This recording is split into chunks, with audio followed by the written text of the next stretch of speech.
सुंदरपुर नाम के गांव में राघव नाम का एक आदमी रहा करता था। उसकी पत्नी का नाम रमा था। उनको एक बेटा था जिसका नाम था साहिल। साहिल छोटा ही था, तभी उसकी माँ रमा बीमार होने के कारण उसे छोड़कर चली गई थी। अब घर में साहिल अकेला रहा करता था। उसका अकेलापन राघव को खाया करता था। तभी राघव की मौसी एक दिन उसके घर आती है और राघव से कहती है, मैं सोच रही हूँ कि तुम दूसरी शादी कर लो। अरे मौसी, लेकिन मेरा साहिल अभी बहुत छोटा है।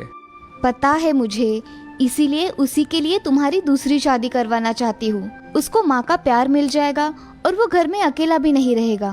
ठीक है मौसी, आपने सोचा होगा तो ठीक ही होगा। ठीक है, मैं फिर लड़की देखना शुरू कर देती हूँ। जी। मौसी राघव को एक अच्छी लड़की देखकर उससे शादी करवा देती है। उसका नाम था लक्ष्मी। लक्ष्मी राघव से शादी करने के बाद उसके घर में बहुत अच्छे से रहने लगी थी।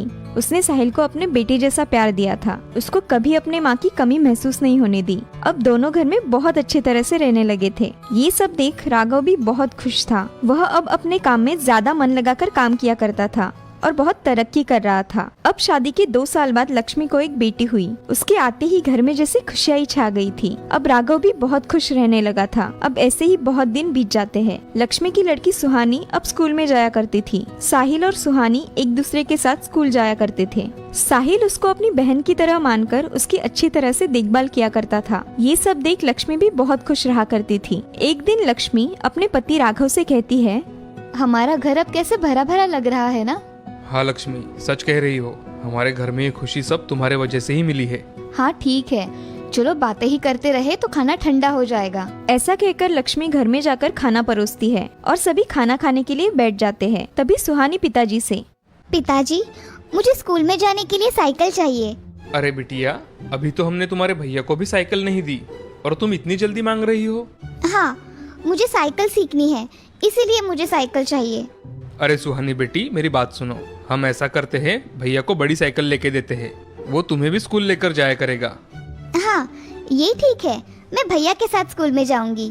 ठीक है, तो फिर मैं तुम्हारे भैया को साइकिल लेकर देता हूँ और दिवाली तक तुम्हें भी नई साइकिल खरीद कर दूंगा। हाँ पिताजी, चलेगा। सभी खाना खाकर सो जाते हैं। ऐसे ही राघव अपने बच्चों की ख्वाहिशें पूरी करता है। अब एक दिन राघव घर में ही था, तभी उसे दिल का दौरा पड़ने के कारण राघव को लक्ष्मी अस्पताल लेकर चली जाती है। अस्पताल में जाकर डॉक्टर राघव का इलाज करवाते हैं। तभी लक्ष्मी डॉक्टर से, डॉक्टर साहब, ये ठीक होंगे या नहीं? आप कुछ बोल नहीं रहे हो। अभी मैं कुछ नहीं बता सकता, हमें जल्द ही ऑपरेशन करना होगा। आप ऑपरेशन करिए डॉक्टर साहब, पैसों का इंतजाम मैं कर लूंगी। जी। ऐसा कहकर डॉक्टर ऑपरेशन की तैयारी में लग जाते हैं। तभी राघव को दूसरा मेजर हार्ट अटैक आकर उसके अस्पताल में ही मौत हो जाती है। ये सब बात जब लक्ष्मी को पता चलती है तो वह चक्कर आकर वही गिर जाती है। अब थोड़े ही दिनों में लक्ष्मी घर की सब बागडोर संभाल लेती है। वह अपने बेटे और बेटी को कभी भी किसी चीज की कमी महसूस नहीं होने देती है। अब ऐसे ही कुछ साल बीत जाते हैं। अब साहिल और सुहानी बड़े हो गए थे। साहिल को एक अच्छी कंपनी में जॉब मिल गई थी और इधर सुहानी की पढ़ाई पूरी होने की वजह से उसकी माँ ने सुहानी के लिए एक अच्छा लड़का देखकर उसकी शादी करवा दी थी। अब उस घर में साहिल और उसकी माँ ही रहा करते थे। तभी, बेटा, मैं दिन भर घर में अकेली होती हूँ।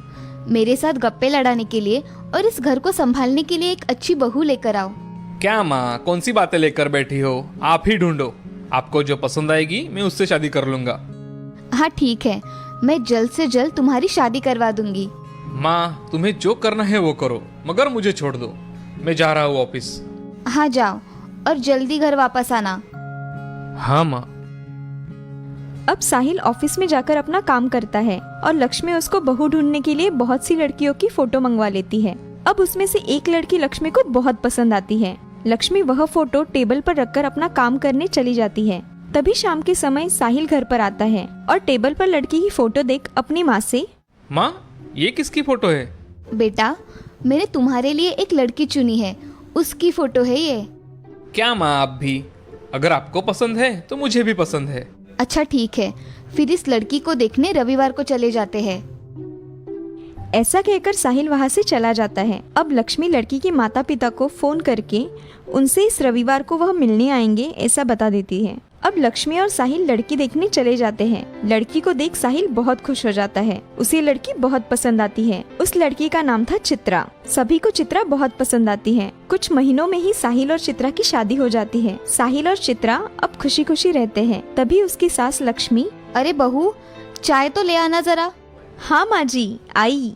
तभी चित्रा चाय लेकर वहाँ आती है और लक्ष्मी को चाय देकर चली जाती है। अब चित्रा और लक्ष्मी का दिन भर का समय बहुत अच्छी तरह से बीतता है। कुछ दिनों बाद चित्रा माँ बनने वाली थी। सारे घर में खुशियाँ छा गई थी। अब साहिल भी बहुत खुश रहा करता था। कुछ दिनों बाद चित्रा ने एक बच्चे को जन्म दिया। लक्ष्मी उसके पोते की देखभाल किया करती थी। उसे क्या चाहिए और क्या नहीं चाहिए ये सब देखती थी। उसकी जान बसती थी चित्रा के बेटे समीर में। जैसे समीर थोड़ा बड़ा हुआ तो समीर बहुत ही शरारत करने लगा था। वह किसी की कोई बात नहीं सुना करता था, मगर लक्ष्मी उसका पूरा ध्यान रखा करती थी। ये सब देखकर चित्रा बहुत जला करती थी। एक दिन चित्रा की दोस्त शीतल उसके घर पर आई थी। अरे चित्रा, ये तुम्हारी सास कुछ ज्यादा नहीं करती क्या? हाँ, मुझे भी ऐसा लगता है। वो समीर को कुछ ज्यादा ही अपने पास रखती है। चित्रा, ये तुम्हारी सगी सास थोड़ी ना है। क्या तुम जिंदगी भर इसका ही करती रहोगी क्या? ये बेटा तुम्हारा है, समझी? हाँ, तुम सही कह रही हो। चलो तुम मेरे साथ। अब देखो, चित्रा उसे लेकर घर में चली जाती है और माँ जी से, माँ जी मेरी सहेली आई है, आप कुछ खाने के लिए लेकर आएगी क्या? लक्ष्मी को चित्रा की ये बात सुनकर एक आश्चर्य का धक्का लगा, मगर शीतल के सामने होने के कारण लक्ष्मी ने कुछ नहीं कहा। वो अंदर जाकर उन दोनों के लिए कुछ खाने का सामान लेकर आई। अब लक्ष्मी को चित्रा का बदला हुआ रवैया पता चल रहा था, मगर उसे पता नहीं चल रहा था कि चित्रा ऐसा क्यों कर रही है। इसके बावजूद भी लक्ष्मी घर के सारे काम करके अपने पोती की देखभाल किया करती थी। मगर ये सब देख चित्रा के मन में बहुत अलग अलग ख्याल आते हैं। वह मन में ही सोचती है, इस बुढ़िया को सबक नहीं सिखाया तो मेरा नाम भी चित्रा नहीं। अपने विचार साहिल को बताती है। तभी साहिल उससे, चित्रा, तुम ऐसी बकवास मत करो। अगली बार मेरी माँ के बारे में बोलने से पहले सोच लिया करो। तुम सिर्फ मुझे ही बोलो, तुम्हें तुम्हारी माँ ही अच्छी लगती है। अरे ऐसा नहीं है चित्रा, मगर माँ ऐसी नहीं है। तुम्हें पता है क्या, तुम दिन भर घर में थोड़ी ना रहते हो, मुझे सब सहना पड़ता है। अब मुझे सोने दो, बाकी की बातें कल करेंगे। साहिल अब सो जाता है, मगर चित्रा हर रोज साहिल के कानों में उसकी माँ के खिलाफ कुछ न कुछ बातें डालती है। अब साहिल भी चित्रा की बातों में आता है। तभी, मैं सोच रही हूँ कि तुम माँ जी को अनाथाश्रम छोड़कर आओ। हाँ, तुम सही कह रही हो चित्रा। ये हर रोज की बातें अब मुझे बहुत परेशान कर रही है। ये सही फैसला होगा। हाँ, मैं यही सोच रही हूँ। ऐसा कहकर चित्रा वहाँ से चली जाती है। माँ, मुझे तुमसे कुछ बात करनी है। मैं देख रहा हूँ तुम्हारे और चित्रा के बीच बहुत नोकझोंक हो रही है। मुझे लगता है तुम्हें आश्रम में जाना चाहिए। हाँ माँ जी, हम आपको हर महीने मिलने आया करेंगे, आप चिंता मत करो। ये बात सुनकर लक्ष्मी की आंखें भर आती है और वह अपने कमरे में चली जाती है। और यहाँ चित्रा के मन में लड्डू फूट रहे थे। तभी साहिल चित्रा से, चित्रा, मुझे ये सब कुछ बहुत अजीब लग रहा है। कुछ अजीब नहीं है, यही सही है। इससे हमारा भविष्य अच्छा होगा। इधर लक्ष्मी अपने कमरे में आकर रोती हुई सो जाती है। तभी उसके सपने में राघव आता है। लक्ष्मी, मुझे माफ कर दो। तुमने मेरे बेटे को हमेशा सगे बेटे से भी ज्यादा प्यार किया और मेरे बेटे ने ही तुम्हें वृद्धाश्रम भेजने की तैयारी कर दी है। मैं बहुत शर्मिंदा हूँ, मुझे माफ कर दो। आप मुझसे माफी मत मांगिए, आपने कुछ नहीं किया। ऐसा कहकर लक्ष्मी की नींद खुल जाती है। तभी वह आजू बाजू में देखती है तो कोई उसे दिखाई नहीं देता। और उसी समय चित्रा को एक सपना आता है।